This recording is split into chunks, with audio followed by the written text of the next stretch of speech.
All right. Good afternoon, everybody, and welcome back to the Solar Surge weekly live training.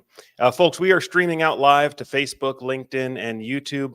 And of course, we are here every Wednesday at 3 p.m. Eastern to deliver maximum value on the topic of solar sales. At this point, I'd like to introduce my co-host. Dan Freshley is the CEO of Radiant Solar. For those of you not familiar with Radiant, is one of the larger independent solar dealers here on the East Coast. Dan's company includes door-to-door sales, virtual sales, in-home sales, and he's got experience as a contractor as well. So I really had an opportunity to see the business from a number of different angles. By the way, folks, while we are on the live stream, one of the reasons we do it is so that you can post your questions and have your questions answered in real time. So if you're on YouTube or on Facebook, on YouTube, you can just put the question in the chat feed. It'll come up on our dashboard here. We can put it up on the screen and get an answer to you in real time. If you're on LinkedIn or Facebook, just go ahead and post a comment on the post, and we'll do our best to get those answers to you as we're doing the live training. Now, in this week's live training, we're talking about different types of solar panel mounting systems.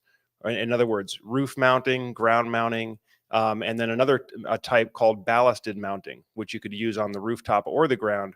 But the idea here is to understand the different options when it comes to solar panel mounting and really be able to advise your homeowner or advise your prospect as to which is going to be the best fit for their particular needs. Now, here at Solar Surge, we work with a lot of clients that are very well researched on different solar panel options. And frankly, there's a lot of folks out there who are considering maybe doing like a do-it-yourself solar install. And there's a lot of content on YouTube, people that have, engineered some of their own ways of mounting solar panels and things of that sort. But in this training, we're going to really unpack the different options that are out there, the pros and cons of each, and again, help you to help your homeowner decide which is going to be the best fit for their project. So Dan, I guess to get started, I would just sort of pose the question to you. Why do you think it is that most solar is using just kind of the regular flat roof mount today? Yeah. Well, I think the first part of it is that you have to think from a business and sort of operational efficiency perspective, right? Most of the companies that we work with today, when it comes to doing solar installs, are really looking at how many projects they're measuring their business on volume, right? Like most people would measure any business is what's our volume of sales, our volume of installs, volume of cancellations, volume, right? In general. And the simple reality of it is that a traditional roof mounted system, whether it be on a shingle roof, tile roof, something of that sort, is the most easy way to get in and out of as many projects as you possibly can, right? So ideally, then we're looking at roof mounted systems to be as efficient as possible. I mean, it's not uncommon in many markets for one roof mount project to be a day or even half of a day, right? 3/4 of a day. So if you're really well adversed as an installation company, you could be doing, dozens of installs per week, depending on how many crews you can run and how many, team members you have. And if you're doing grid tie only projects, where if you're doing grid tie projects with batteries or, roof mount, ground mount systems or ballast systems and things of other sorts, there's more complexity. That same exact one project could take 3 days, 5 days, more than a week, depending on the complexity. And so if you're a business, you're an installer, you kind of have to look at that and say, well, hey, for every ground mount that takes me 5 days, I'm missing the opportunity to go do 5 projects. Now, basic business sense here is, okay, well, how do I make the same amount of money? How do I become equally as profitable on the one project that takes me 5 days versus the 5 projects I could have been doing during that time, right? Opportunity cost, which is often why what we see from ground mounts or maybe ballast systems and other more complicated installs, battery systems, especially if they're larger whole home battery projects, they can take multiple days because there's got to be enough profit. There's got to be enough juice in that deal for the installer to say, hey, look, this makes sense for me to do. Otherwise, they would just say no to everything that's not a simple grid tie, basic scenario. So there's a lot of different reasons, but I think economics and measuring volume of your business is really kind of the first place you start. Great. Thanks for that perspective. And you're absolutely right. Let me just put an illustration on the screen here because I think this will help kind of drive home what we're talking about. I'm going to be sharing with you some different examples of different mounting systems.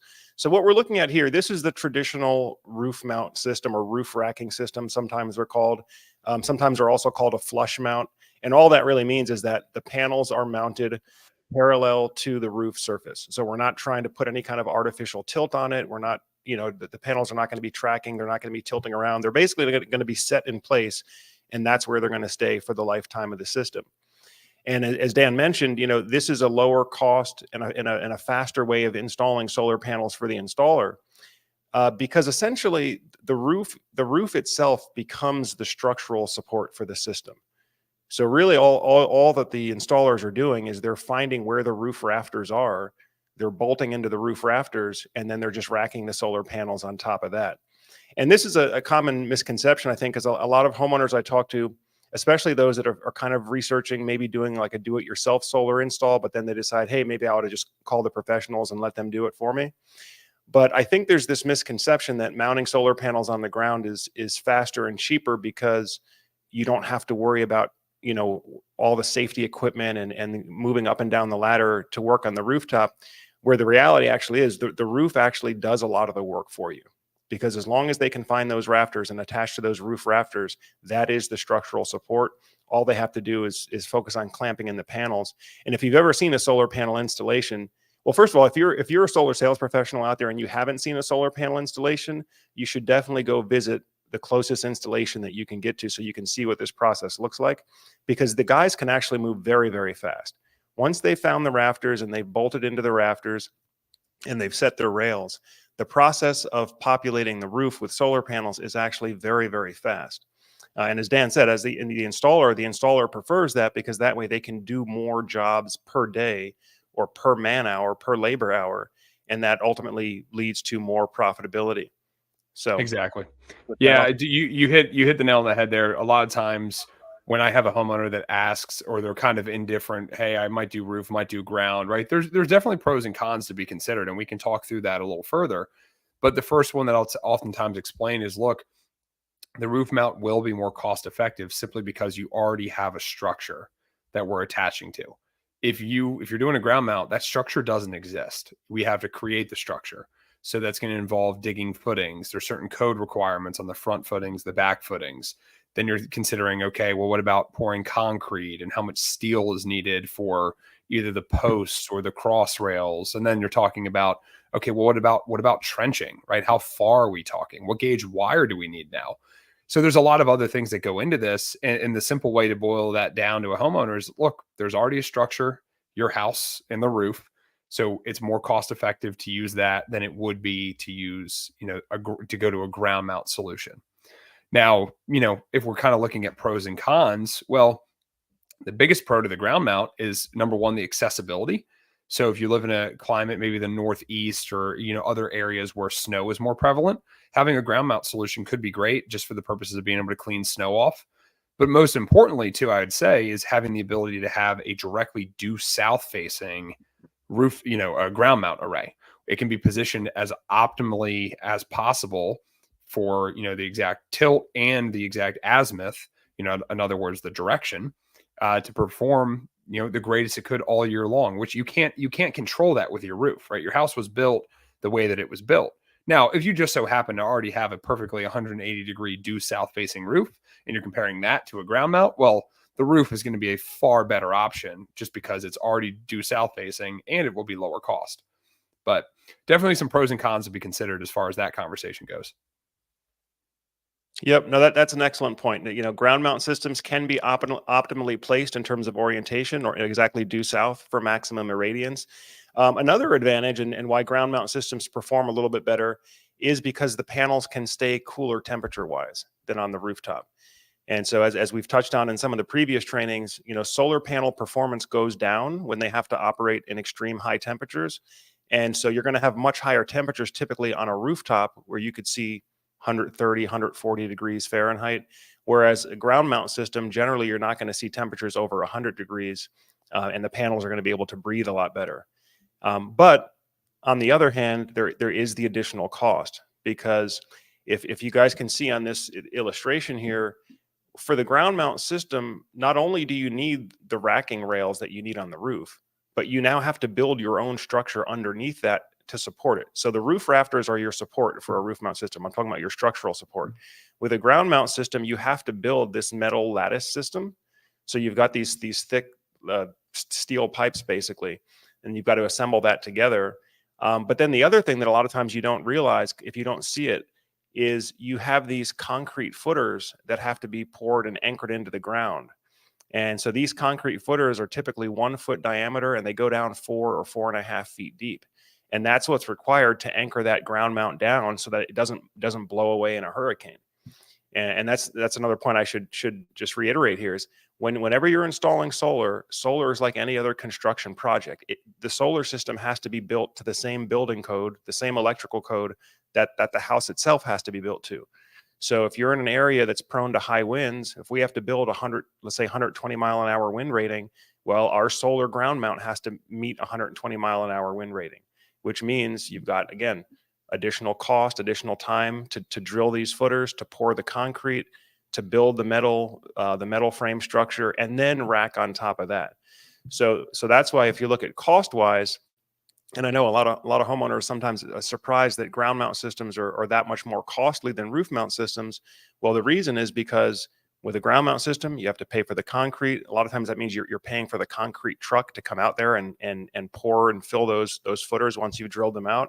You've got additional labor time to do all that digging and boring. And then of course you have to trench the wires. Basically you have to dig a trench underground to bring the wires, the conductors from the solar panels back to the house or wherever that energy is being delivered.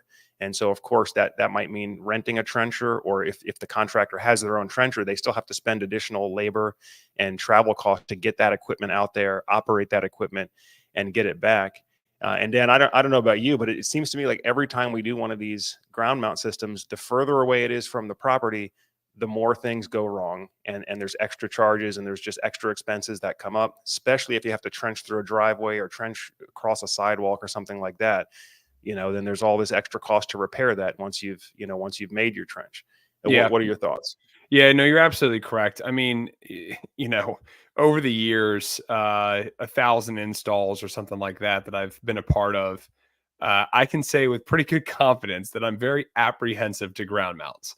Anytime I have a conversation, look, and this is just the professional salesperson in me, when someone says, okay, hey, I want to do a ground mount, I tend to be more inclined to have the conversation of, okay, how can I possibly persuade someone not to do this, right? Not to do the ground mount. To your exact point, it's not because I don't want to help them get what they're looking for. I've just seen so many times the costs are exponentially higher.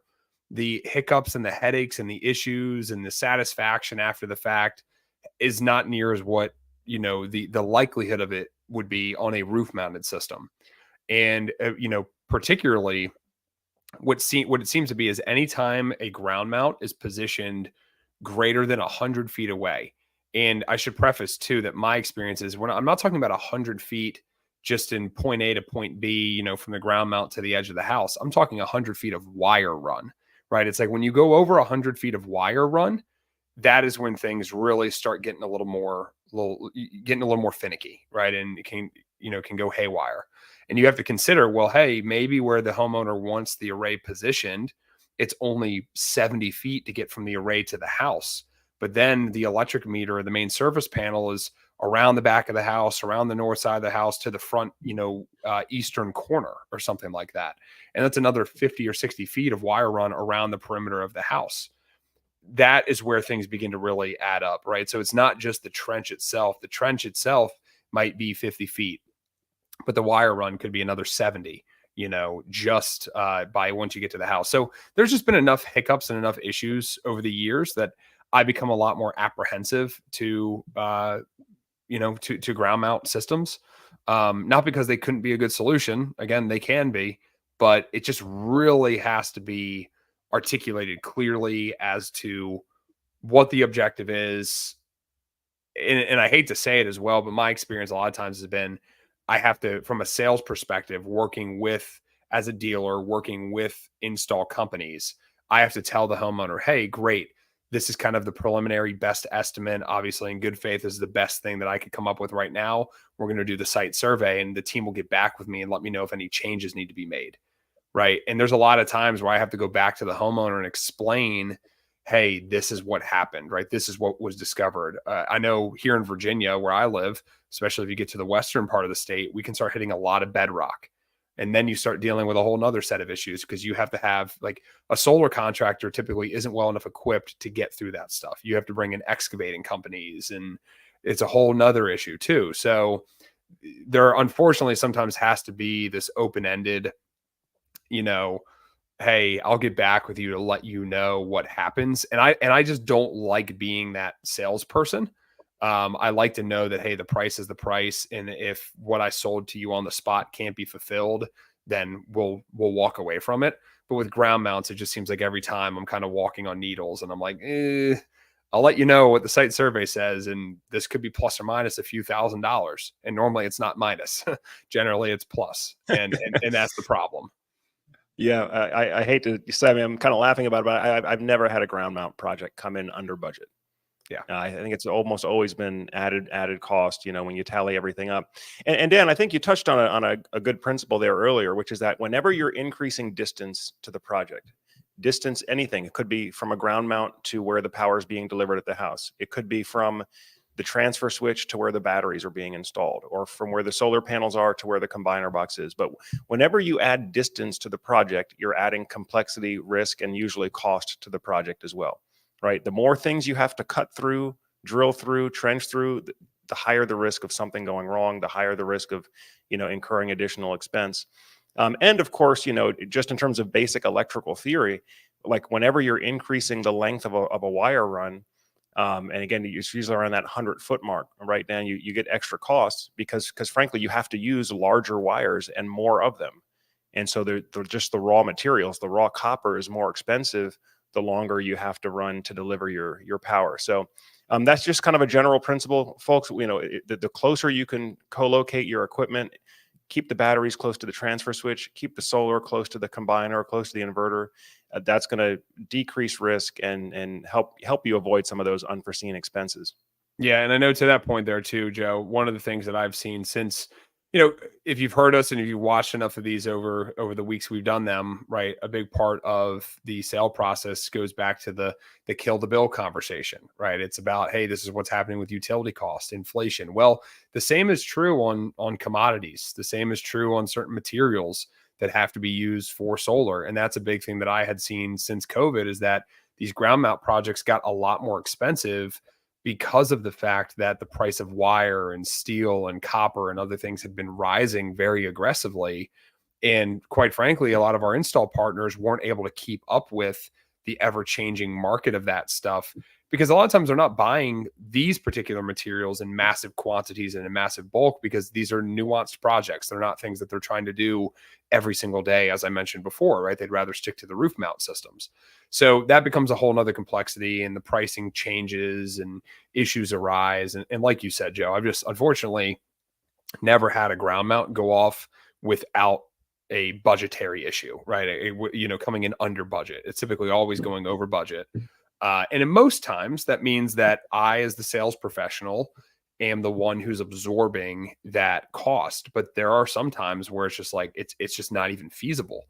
Right? It's not realistic. And for clarification, when I'm saying I'm absorbing that cost, I'm taking that out of my commission, right? I'm taking that out of my earnings on the project, because I do still firmly believe that, hey, if I sold this to you, that I'm responsible for seeing it through. But that's also why I think if you've been doing it long enough, you can have a proper way of telling your homeowner that you're working with, hey, this is where we're at today, but just know, based on some of the things that you've requested, we're going to need to wait for the site survey to really fully verify that this price is accurate. And then you, as the professional, have the decision to make. Are you going to charge and go back to your customer? Are you going to absorb it and eat it yourself? What are you going to try to do? So I would encourage as much as possible that, look, as a sales professional, if you know you're doing the right thing and if you can articulate the value properly, go back and work that out with your homeowner. But sometimes it just doesn't work that way. So Right, right. And speaking of you sales professionals out there, if you're interested in learning how to sell solar, or if you're learning how to sell solar virtually, make sure you grab a copy of the free download. There should be a link in the description down below for the Solar Surge 3-step virtual sales process. This is the same process Dan and I use. We've used it hundreds of times, maybe thousands of times at this point, to help make sure that you're understanding exactly what your homeowner is trying to achieve, and then best tailor your designing, your presentation to match that. By the way, it looks like we've got a question here or a comment from Scott Harkins. And Scott writes in, Pacific Northwest installs, our best area to see the sun ever in winter is 50 feet north of the house. So that is where I'm thinking of an array. The trees to the south are too tall and not all on our land. So Scott, thanks for the comment here. And I think this is a perfect example of where the ground mount system is probably the only legitimate option. Right, because if the house is too shaded and you don't have decent irradiance on the house, then there's no point trying to do a roof mount system. In this case, it sounds like a ground mount is really going to be the only viable option. And so my only advice here would just be to try to keep that distance as short as possible. Typically 100 feet or less, you're not going to incur that many extra charges, or the chances are less. But just try to keep that distance as short as possible. Dan, do you have any thoughts on Scott's comment here? No, I would 100% agree and concur with that. I think also too, Joe, you prompted a thought in my head as you were kind of talking about that. How about the question? Because I know we've gotten this a lot before, and I think it'd just be a good one for you to address here. How about the question of, well, hey Joe, my cousin or my uncle owns a backhoe, and we've got a borer, and we've got you name it, right? Every piece of equipment. I'll handle the trench. I'll dig the footings. Yeah, How do we yeah. how do we address that one? Because look, if you've been doing them long enough, when the ground mount conversations, and here's the thing, most of the time when ground mount conversations come up, it's because people have land. And generally, not always, but it's a pretty safe assumption that when you have land, it's because you enjoy being on the land. You might already have some of those pieces of equipment. And so it's not that the homeowner isn't capable of doing those things. They probably are very capable of doing it. But again, from a business perspective, from a warrantying perspective, it becomes an issue. So how do you typically address that one? Yeah, no, I laugh because I remember back in the day working with several clients that they were so enthusiastic about the solar that they actually wanted to help with the install themselves, right? And so in terms of like building rapport with the prospect, it's great because I mean they're so excited about it. They're ready to start doing the work with you right then and there. We're just signing the contract.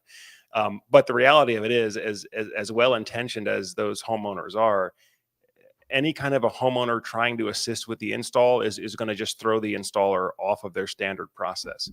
And so most of the professional installers at this point in the industry, they've reached a point of maturity where their installation process is like an assembly line. It's like everybody has their role and there's a set order that the tasks are done in, and everybody knows what their piece of the pie is, and it goes like a machine. And so whenever the homeowner wants to help with things like this, it throws the contractor off of that rhythm. And that rhythm is what allows the contractor to offer competitive pricing and to be able to bid these jobs on a firm fixed price basis, as opposed to having to do like these more elaborate contract structures where maybe cost plus or something like that, where you're going to pass the costs on through to the customer. When you're talking about competitive solar on a firm fixed price basis, it has to be done in an assembly line fashion, because that's the only way that the contractor can manage the risk. And so if your homeowner wants to participate, or they say something like, hey, what if I dig the trench for you? I have a tractor, I can dig the trench for you, or I have an auger, I can drill those holes for you before you pour the concrete. First of all, you always want to acknowledge and agree and be thankful that the prospect is so enthusiastic about the project. And then just explain to them what I just explained to you, which is that, the only way that we're able to offer this offer that we're doing is if we control the entire process, the tools, the equipment, the schedule, the labor. And then, of course, because we're going to be guaranteeing the result as well, right? We're going to be wrapping all of this with a 25-year guarantee. And then I think if you phrase it in those terms, and the homeowner will understand that, you have to charge what your price is. The homeowner helping is not actually going to reduce cost. If anything, it's going to increase the cost, because it's going to throw the contractor off of their schedule, off of their rhythm. And this is really one of those things where if you do choose to do it, it really is best to just kind of leave it to the professionals. Let us do our job, and then once we're out of there, then you'll have full use of the system. Dan, I'll throw it back over to you. Yeah, that's always kind of been the way I address it as well. And I think the thing that I oftentimes go back to is just explaining, hey, again, complimenting them, like you said, because it is genuinely great that they're that enthusiastic about it. But hey, look, Mr. and Mrs. Homeowner, we're going to take care of all of it for you because we're also going to be warrantying all of it for you. And we just don't want to have that issue down the road of he did this, she did that, who did this, who's responsible for what. If we touched it, it's ours. It's our responsibility. We dug the trench. We had trench inspections. What was the width? What was the depth? Where was the conduit ran? We'll just know all that stuff without any shades of doubt whatsoever. And so for that reason, we would prefer to do it ourselves. And I have seen in the past, I mean, we've seen this where, again, it just adds more cost, right? Because they'll do it themselves and then we'll realize, oh shoot, this doesn't pass inspection. This was messed up. And then we didn't bring the equipment with us because they were going to have had it done. And then we've got to take a day and go get the equipment and then come back. And it just adds to things and it creates a big problem. So one thing I wanted to do here, Joe, real quick, because I know we're getting through time here pretty good, but I thought it might be useful real fast just to share an example plan set of see if I can jump over here pretty easily. This one. I think here, I can remove. Okay, there you go. You'll be seeing this here now. So this is an example plan set for a project that I did recently. It was a ground mount system. Now, as you can see here, right, we're looking at, I'll scroll down a little more. We only had a 40-foot trench, right? This dotted line between the array here and this back, there's actually a back porch area. And fortunately, this deal was sold in a way where, again, trying to set proper expectations, trying to keep it within that reasonable range. So this actually ended up working out really, really well. The problem on this particular ground mount was that we originally actually only had a 4-8-12 panel array, but because of the size, there was some minimum costs. There were some minimum effectively requirements and overhead and things that the contractor knew, like, look, 12 panels, there's just not enough margin to cover that appropriately. So we ended up having to expand this with another 4 panels because it got it to the point where that made sense. Essentially, the homeowner was going to be hit with a fairly steep additional charge if it only stuck at 12 panels. And I was able to explain to them, look, rather than having that charge, it's a better use of your dollars to invest in additional solar panels to meet a larger amount of your energy needs. Fortunately, this one too, when it was originally sold, didn't cover 100%. Adding the 4 panels took them over 100%, but it wasn't like it went up to 150. I think it was about 115 or something like that, 110% of their energy needs. So this was a design here that worked out quite well. Pretty simple and, not too far away. And then another page here just kind of shows a little bit more engineering design on, the mounting system, the actual posts that are being driven into the ground, the difference in height. You have nearly a 6-foot post here on the backside. You've got about a 4-foot post here on the front. The pitch of the array and the mounting hardware. So this just kind of gives it a good example of what some of these would actually look like for a ground mount array.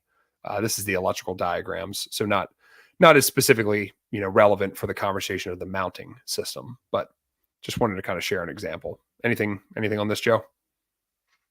No, but I think it's a good illustration of the amount of detail that has to go into the planning of these things. And you can imagine if something comes up during the install that throws this plan off, and then having to go back and re-engineer it. And, this is part of where a lot of the extra cost can come in. Okay. So I think if we're going through the different mounting types now, so we've touched on the first two popular types, which is, of course, the fixed ground mount system that we're looking at here. We talked about the fixed or flush roof mount system. By the way, a question that often comes up when you're talking about roof mount systems is, how do I know the roof is not going to leak? So I just want to take a quick moment to address that, because this is a question that you're likely going to get from homeowners. So what we're looking at on the screen here is the EcoFasten flashing kit, or sometimes it's called the L-foot kit. But basically, this is the kit that makes the structural attachment to the roof that then allows you to lay those aluminum rails that kind of look like railroad tracks that the solar panels are resting on. So what you're looking at here, this bottom piece is aluminum flashing. It's about the size of a standard 8.5 by 11 sheet of paper, and it goes interleaved with the roof shingles. And then around the penetration hole here, you're going to have a rubber gasket washer. You're also going to have some kind of a rubber gasket on the bottom side of this aluminum L-foot, and a rubber gasket on this washer, which goes around the lag bolt. Now, this lag bolt, this is typically a 4.5 inch long by 1/4 inch or 5/16 inch stainless steel lag bolt. And this is going to go through this entire assembly into the roof rafter, and it's going to bite the rafter, right? And when it bites the rafter, all of those rubber gaskets are going to be compressed, forming a watertight seal. So you've got 3 levels of waterproofing protection, and then the racking system gets assembled on top of that. So if your homeowner asks, how do I know the roof's not going to leak? You've got 3 levels of waterproofing protection here. The most important thing is just making sure that you find the rafter, and that the rafter, or that the lag bolt bites to the rafter. In other words, if it's not just spinning around in there because you missed and it's just hitting in the roof decking only, it's got to hit the rafter. As long as you hit the rafter, everything compresses, everything forms a watertight seal. So when we look at other types of mounting systems, right, we talked about the ground mount. The other type is the ballasted non-penetrating mount. And the ballasted non-penetrating mount, it can be used for ground mounts, but typically you're going to see it on flat commercial roofs like the one that's pictured here. And the advantage of the non-penetrating mount is that you don't really have to worry about finding any rafters or anything, because you're basically just laying these racking trays on the roof surface, and then you're using ballasts, which are typically concrete blocks. You can see the concrete blocks here, which just weigh the assembly down. So instead of having to bolt it into the roof surface, you're essentially just weighting it down, resting on top of the roof with no penetrations, so long as the roof can take the weight. And of course, we still have to meet the necessary wind rating, which is why for ballasted systems, typically you're going to see the pitch on the solar panels is much more shallow, because we're not going to be able to achieve as high of a wind rating without having a more secure structural attachment. Yeah, effectively trying to preventing against lift, right, from wind coming on the the higher of the two sides, that can create sort of a lifting effect. I think a key point you made there too, Joe, I just wanted to chime in on, was the weighting, right? Because I've done a handful of these projects. A lot of times it seems that ballasted systems become more popular in more, city areas, especially if you're dealing with townhomes, row homes, things of that sort. Or it could be a very contemporary, styled home that has a flat TPO, like rubber membrane roof. The issue that I have found a lot of times is these city homes oftentimes are significantly older. And so, I know it's not uncommon here in Virginia, some of the deals I've done, whether it be in the city of Richmond or in, Virginia Beach or Norfolk, Virginia, where these homes were built in the early 1900s. But the problem was that code and stuff wasn't the same back then. Things weren't built to the same structural integrities. And so when we go to put a ballasted system on a roof surface like that, the weight of the ballast could be way too significant for the home and the roof to actually even support it. Then you get into some issues of having to find ways to structurally reinforce or sister rafters and trusses and things of that sort. So there is a pretty complicated engineering process that goes into some of these ballast systems. Although there is the benefit of not having the penetration, there's kind of the con of all the other engineering that has to go into this to make sure it works correctly. Correct. And so I would say similar to the ground mount system, the complexity, the risk goes up, the chance for unforeseen costs go up. And I really wouldn't recommend leading with this option unless it's the only viable option. But many installers do offer it. If we look at the installers that are part of the Solar Surge network, I would say probably half of them offer some sort of a ballasted flat roof mounting solution. And again, for some homes, that's really the only option. What I've seen is that the adder costs have been pretty modest, like maybe 5 or 10 cents a watt over what a traditional roof mount would be. So it shouldn't affect the cost or the profitability of the project too much either way. Yeah, ballasts are definitely going to be a lot more reasonable in that respect. And I think, again, here, Joe, just as a real quick example, I'll share my screen because I had a plan set here for a ballast system that I think would just be helpful for some people to see. Are you seeing this on your side now? Looks good. Cool.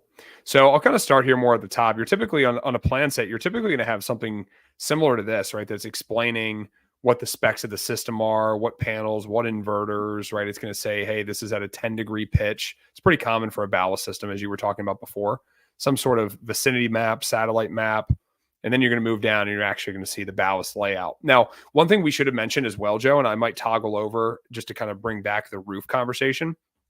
These blue zones here are all the setback requirements. And it's very common with building code that you have to have a minimum of X amount of distance between the ridge or the hip or the eave or something of that sort on the roof surface and where the actual solar panels begin.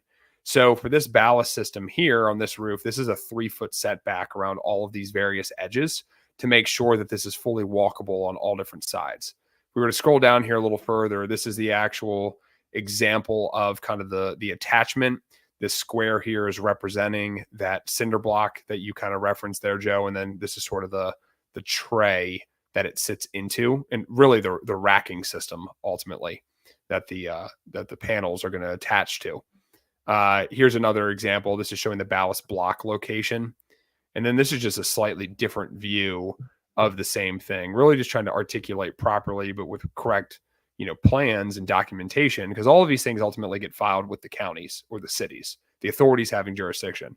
So we just need to make sure everything is documented correctly, that it shows correctly, and all the plans are documented right.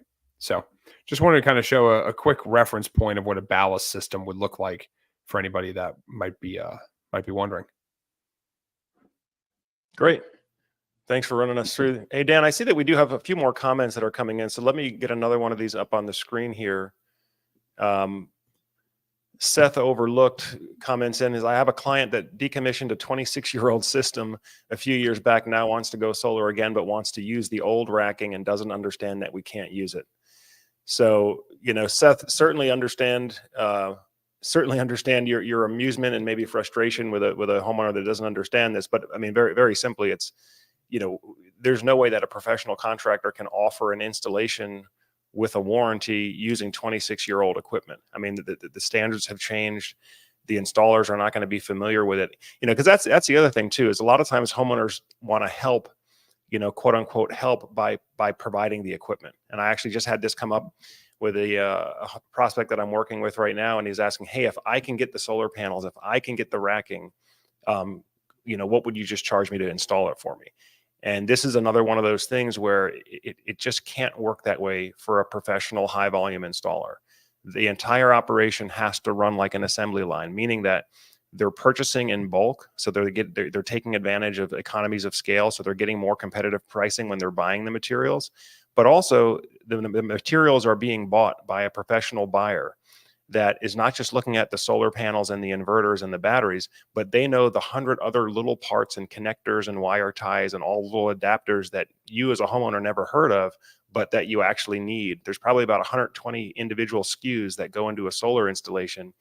And if you're missing one or two of those little pieces, then it throws the whole thing off, right? Because now you have the installation crew sitting there on the clock, burning up time on the clock. They can't finish the job because they're missing a little piece. And now you try to get that piece overnighted the next day. You got to send the crew back the next day. Totally destroys the profitability for the contractor on the project. So that's why it's really one of those things. And I'll talk to my prospects, and I'll have this conversation early up front and say, look, Mr. Prospect, one of the questions that you're going to need to ask yourself, at the beginning of this is, are you looking for something that you can kind of manage yourself as the project manager, and you're going to hire subcontractors and you'll take responsibility for the whole project yourself? Or are you looking for more of a turnkey professional installation where we take care of everything and provide a warranty?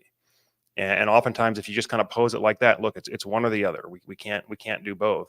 Then, a lot of times they'll say, okay, oh yeah, I think what I'm really looking for is turnkey. You do all the work and you give me a guarantee, right? But that means contractor provides the labor, contractor provides the materials, contractor provides the engineering plans, and the contractor does all of the work, right? Yeah, and the hard part too, Joe, I think this is the sales professional in all of us is that we never want to. There's nothing more painful sometimes than walking away from a prospect that really truly wants, what you're offering. But unfortunately, sometimes I've had to learn that they can become, I affectionately call them, I've heard you say this too, a WOT, right? WOT, waste of time. Because there's a lot of times where I'm trying to sell everybody everything and they're more inclined to just do a do-it-yourself project, or they just need a little bit of technical support or something of that extent. So I've got to kind of learn, and I've learned over the years which ones have the makings of being a Watt versus which ones are the ones that I can kind of take this idea that they had of doing it themselves and help kind of get them to a position where they're like, you know what, I would rather have a professional, handle this. But I think that's a skill in and of itself, is how do you spend your time and spend it wisely. So find the people that you can truly help, and those that you can't, don't be afraid to say, hey, look, unfortunately, I don't think I'm the right fit for this type of project.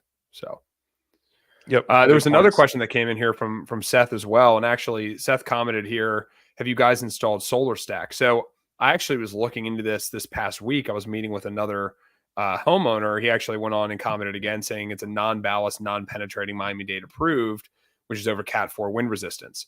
So it's actually a pretty neat product. I'll share my screen again here because and to answer the question directly, Seth, no, I have not ever used Solar Stack, but I have looked at it before and was researching it recently. So this is Solar Stack here. It's designed to be, like you were saying, a non-penetrative. They're using some form of like a polyurethane or some adhesive that goes around or attaches to the shingle or the clay tile or something of that exact sort. Now, the only thing that when I was looking into this, I remember looking at I think it was the 101 brochures. Hopefully this will still open here, was the compatible roofs. I think I just opened to a different tab. Let's try this one instead. And this is the only question that I really have because I haven't looked into this enough. I don't know enough about exactly how it would work, but it does appear that anytime you go over, it's very, very small, but down here at the bottom, anytime you're over a 612 pitch, this is not going to work. Which, in a lot of markets, it's very common for homes to be greater than a 612 pitch. So if these are flatter roof surfaces, these would be a 612 or less would be considered a very walkable roof surface. But when you start getting to 712, 812, you're working your way up into 30, 35, and certainly higher than that degrees of pitch. It appears this is not a solution that would work well. Like I said, I've never installed this before.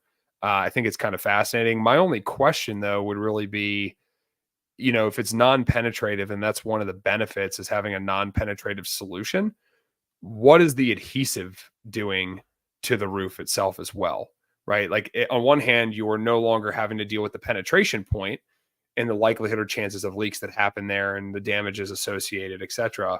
But the adhesive certainly is probably causing some sort of an impact to the roof as well. So either way, if and when you remove that system, you're probably talking about a roof replacement or certainly at least some roof repairs needing to be made in that same vicinity. So again, it goes back to kind of what Joe mentioned earlier, is the installer, is it something they're familiar with and capable of and able to, operate efficiently to install, or is this kind of taking them out of their usual groove? None of the installers that I've worked with before, I've seen that as an offered product, but in theory sounds like a good idea. Yeah, I don't have any experience with that specifically, but I think I did see a Titan Solar logo on there, which means if it has been adopted by Titan, that is one of the highest volume, if not the highest volume residential installers. So I would say that's, if they're offering it, that's a pretty good endorsement that the product, probably works as advertised. Mm-hmm. So, all right, a couple more comments that came in here. Actually, this is a question from Scott Harkins again. Thanks, Scott, for the interaction here. Asking, what's the typical adder cost for ground mounts with seasonal adjustments for optimal angle? or just overbuild to compensate, understanding anything that moves can also break or get stuck. And I think that's exactly right, Scott. So anything that moves or anything with moving parts, there's more risk, there's more maintenance requirement, potentially down the road. And I believe that's why for our installers that do offer ground mounts, because about half of our installers don't do ground mounts at all. But for our installers that do ground mounts, it's only the fixed tilt ground mounts, like the one that I showed in the illustration earlier. So you're gonna mount it for the optimal year-round tilt angle, and then you're gonna leave it. You're not gonna touch it. The homeowner's not gonna be modifying or adjusting the tilt after the fact. Again, Scott, this is all about minimizing risk. There's already enough risk as it is doing a ground mount with the trenching and the concrete and all of that. But having moving parts, having solar panels that the homeowner can go out there and adjust, I just, I don't think any contractor wants that, because as you rightly observed, anything that moves, moving parts, maintenance, risk, or maybe parts need to be replaced over time, and the contractor's not going to want to do that. Yeah, What I are your think it thoughts? goes. No, I agree. I mean, there's a couple products. There's one that I think it was called the Sunflower. That was this solar array that kind of looked like a sunflower would, right, but made up of solar panels. And the idea was that it was articulating and tracking, or there are tracking systems. I remember one of the first solar systems that I had ever actually really seen up close was back when I was graduated from high school, and I had the opportunity to travel to Portugal, and someone I knew in Portugal had a tracking system in their front yard. And I was like, oh, that's neat. I didn't know anything about it, and I certainly didn't know I'd develop a career in this space at the time. But that was a whole tracking system that was perfectly programmed to follow the directions and movements of the sun and seasonal fluctuation. But the problem is sure, the performance was better, but you're offsetting your performance benefits with increased cost for maintenance, right? If it's a moving system, it's got motors, it's got engines, or it's got something in there that has some form of maintenance requirement. And so that cost very much, mitigates the performance benefit yield you're seeing compared to just the fixed array, and there are some arrays that have micro adjustment capabilities, maybe a handful of degrees for different seasons. But most everything that, like we've talked about, that we're offering and the partners we work with, it's going to be a very traditional fixed mount, array. And in the end, you run the math and you look at everything holistically. Again, it's like, is the juice worth the squeeze to try to get some of these more sophisticated ground mount systems? And most of the time, it's truly just not. So, Yep. All right. Well, let's see here. I had one other illustration I wanted to share with the audience, and this is actually going back to roof mount systems. Let me just put my display back on the screen here. So again, we talked about roof mount systems. This is what the racking rails look like. You clamp the solar panels to the rails. This is what the roof attachment looks like, the structural attachment between the racking system and the roof rafters. Now, another question that sometimes comes up is, how are you going to actually get the wires? How do you get the wires from the solar panels from the roof into the house or into the attic? And for a shingle roof, it's typically done using this piece of equipment that's on the screen. This is called a Solodeck box. And what a Solodeck box is, essentially, it's a weatherproof electrical junction box that's built onto a sheet of aluminum flashing, so that this junction box can essentially be cut into and interleaved with the roof shingles. It gives you a safe place where you can do all your wire terminations or your wire connections. And then you can literally drill right through the bottom of that box, through the roof into the attic. And so oftentimes when you look up and you see a finished solar panel installation, you might wonder, hey, where are the wires? Like, how is that power getting into the house? It's typically using a device like this. So this can be placed underneath the solar panel racking. All the wires will feed into here, and then they can penetrate through here into the attic, and then run conduit from the attic down to wherever the electric meter is or wherever the solar power is being delivered. So if this question ever comes up, or you're just curious, how does the actual solar power physically get to the meter or physically get to the inverter? It's typically using this box here. absolutely. So, yeah. And any thoughts or comments or anything to add there?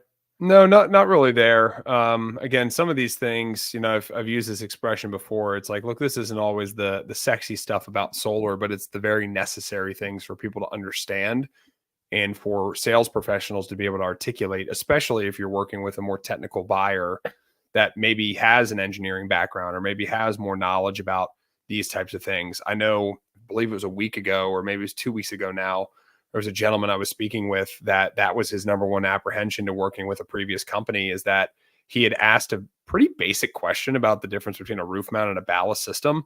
And the salesperson did what a lot of salespeople do, which is make up an answer when they don't know and just started spouting something off. And he's looking at him like, what are you talking about? Like, you clearly don't know what you're talking about. So I think there's a rule right there to be had, which is like, hey, look, don't be afraid to say, let me get back to you on that. Let me talk to one of our engineering, team members or something of that sort. And sometimes it actually does a better job of building credibility, not just for yourself, but for the entire operation. Because you're like, hey, you know what? I'm not an engineer, but that's a great question. I haven't heard that one before. Let me check with the engineering team. I'll get you an answer this afternoon. I'll get you an answer tomorrow, right? Like, don't be afraid to say that. More times than not, that's not going to ruin the deal right in the moment. It might stop you maybe from closing it right then and there if there was a huge objection. But, look, at the end of the day, if you can get back with them promptly later on, if that was going to be the make or break between whether they went forward with solar or not, then it probably wasn't the right fit anyways. Joe, one thing I want to come back to real quick, because we kind of skipped over this. I did allude to it, and I figured let's go ahead while we have some time here. Let me share my screen again. This is just a traditional roof-mounted engineering plan, and I wanted to highlight just for, again, any maybe newer sales professionals or homeowners watching that just don't know these things. So most building codes today, I believe it's the 2018 building code that most jurisdictions now operate off of. But what the building code requires is it requires a minimum setback from the ridge of the roof, as well as a minimum setback from one of the sides of the roof, right? So on either side of the array. So on the side of the array, you're typically going to have a minimum requirement of 3 feet. And from the ridge, you're going to have 18 inches or 1.5 feet. Now, what does change is depending on how much of the roof surface, what percentage of the total roof surface is occupied with solar panels, those restrictions can actually increase to be a little bit greater. The 3 foot on the side will maintain the same, but I believe that if the entire roof surface is covered by, if it's greater than 33% covered by solar panels, then you actually have to have a 3 foot setback on the ridge on both sides of the ridge. So for example, if I had additional solar panels positioned on the front of this home and maybe over here towards this garage roof, obviously I'd have to comply with the basic setbacks first. But if it was determined that that was greater than 33% of the entire roof, which in this scenario likely would be, just kind of eyeballing it, then this setback on the top here would actually increase to 3 feet on this western side, this left side of the roof, as well as 3 feet on the right, on the eastern side. So that is something just to kind of be aware of, is that sometimes as you're getting into design, it can actually become a problem, because let's say the homeowner actually needed more panels. And let's say, he wanted to put panels on the front, panels on the side. But what could actually occur is by adding more panels, I actually have to remove some panels as well. So it doesn't really kind of make like logical sense. But if that were the case, I'd have to remove certainly this panel down here, because this entire top row would slide further down that roof surface. I probably would lose the panel right here, maybe would lose, another panel in another area. So at the very least, I'm probably losing at least 2 panels in this design. At bare minimum. It could be that, these 2 panels here start getting towards this peak of the roof there. So just something to kind of keep in mind. Familiarize yourself a little bit with each, jurisdiction that you service. But generally, this is, I believe, is the 2018 building code that requires the 3 foot setback on one side for access and a minimum of 1.5 feet on the top. You can kind of see this a little bit more detailed in this diagram, where you see the 3 foot setback here, 3 foot setback here. And then this is 1.5 feet at the to the ridge, or to the top of that roof surface. Absolutely. Yeah. And the intention here is to provide safe firefighter access, right? If the firefighters have to get on the roof, or try to pull somebody out of the house, they've at least got a walkway that they can utilize to navigate the rooftop. One mistake that I see a lot of inexperienced salespeople make, or sales organizations make, is they just try to squeeze solar panels into every square inch of the roof, and they ignore the setback requirement. And there might be a temptation there for a salesperson. Hey, the more solar panels I can squeeze in here, the more commission I can earn, right? But I think what you'll find is you're actually going to set yourself apart from the competition if you can explain to the homeowner why you can't totally max out the roof with your design, why you have to leave those firefighter walkway paths. Because again, it's going to it's going to show that you are more of an expert. You understand the details of how this installation is going to go, not just how to sell it, but what's going to happen through engineering and permitting and what the relevant codes are. And the homeowner is going to be impressed, usually say, wow, this person sounds like he really knows what he's talking about. That other guy was just trying to sell me, trying to sell me something. And of course, that's why we're here. That's the position we want you to be in. We want you to be the most thoroughly prepared, most well-educated solar professional so that you set yourself apart from the competition in competitive selling situations. And by the way, if you haven't gotten it already, just go ahead and grab the free download. This is the Solar Surge 3-step professional sales process. It's the same process that we use here, starting with professional needs analysis. How do you interview your prospect first to figure out what their needs, goals, and requirements are before you even start designing or selling anything? So it all starts right there. And we have that on the free download link right below this video. Yeah, to that exact same thing, just kind of following up there. If you want to hear exactly like our full training process from start to finish, as well as live sales calls, if you're someone looking to get into solar sales, that's what Solar Surge University we created. That's what that was intended for. So there's live sales calls in there. There's discovery calls. There's our entire training curriculum that we really would provide to anybody that, if we were bringing somebody on and we had the time to sit down for the next 2 weeks and train you, that's exactly what Solar Surge University was intended for as well. So, Joe, a couple other comments that came in here. One, Kent, looks like you had a successful ground mount. And this kind of goes back to what we mentioned a little bit earlier. You said here, ground mount was the only way I could install a PV system. Look, and sometimes that's the case. Here's the thing again. Ground mount, generally speaking, is a higher cost than roof mount. There can be more complexity. There can be more issues.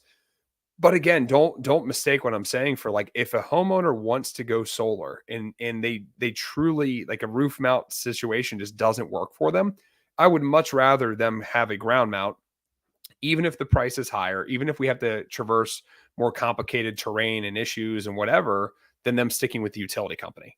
Right. So it is still in their best interest more times than not. You're going to have to really look at each scenario. Ground mounts, again, can get a little more dicey depending on where it is, location, cost, etc.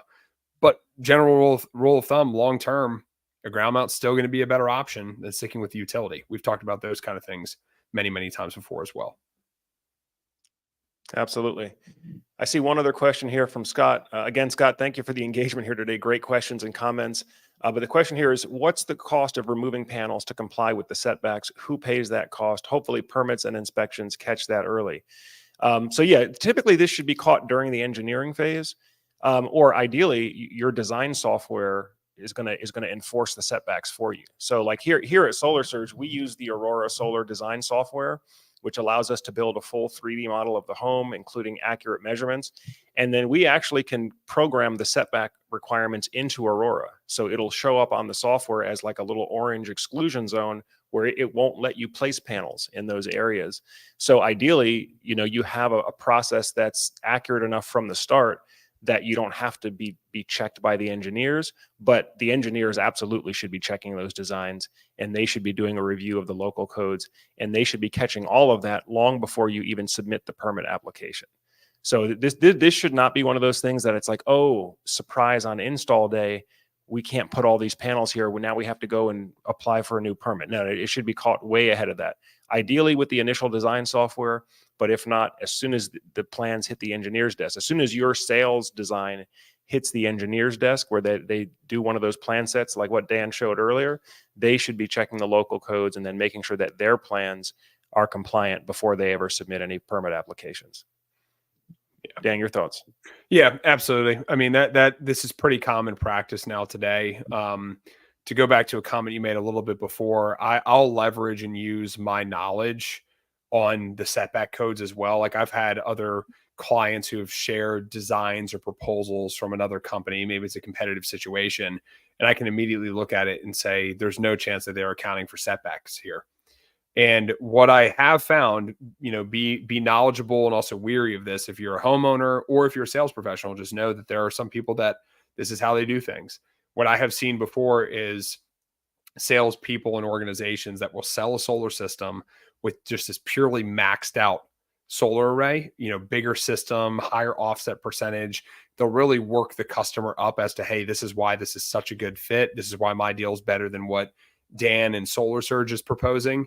And they're going to do that betting that they'll get you so emotionally bought into working with them that when they have to execute a change order later on to drop panels inevitably, you won't want to go back to the drawing board. You'll just stick with them.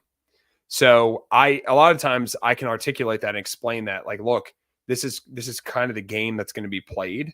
That's not going to be the case with us. We've already accounted for this. What you've got is what you got, right? God forbid something gets slightly missed. We're not going to come back to you and say we've got to drop 6 panels, 7 panels. It's, hey, 1 panel needs to be relocated or whatever it is. And that's why we really rely on Aurora as well, because Aurora far and away is the most premier design software for accuracy and, is making sure we got it right from the very beginning. Yeah, and I found that if you can explain it like Dan just did, if you can explain it to the homeowner like that, like, hey, Mr. Homeowner, I'd love to sell you more solar panels, but I don't want to sell you something that's not going to work. I've been doing this for a long time, and we want to make sure that we're getting this accurate right up front. And I think the homeowners, the prospect, they respect you so much more by explaining that, right, as opposed to just trying to max it out and then go back and renegotiate it later on. Nobody appreciates that. Well, folks, we've hit the full hour here now. Thank you for all the comments and the questions here coming in on the engagement. I would like to wish everybody a very happy Thanksgiving holiday tomorrow. I hope you enjoy a little bit of downtime in the long weekend. Again, folks, we are here every Wednesday at 3 p.m. Eastern time for the full hour and the full hour of live sales training. And again, that's why we do it live, so that you can ask your questions and we can get those answers back to you as soon as possible. Again, grab the free download if you haven't already, the Solar Surge virtual sales process. That'll also put you on our email list, so that whenever we do have the live trainings, you'll get an email invitation as well, so that you can keep up to date with us. But with that, folks, I will go ahead and close us out for this week, and we will see you back here, same time, 3 p.m. Wednesday next week. Thanks for tuning in.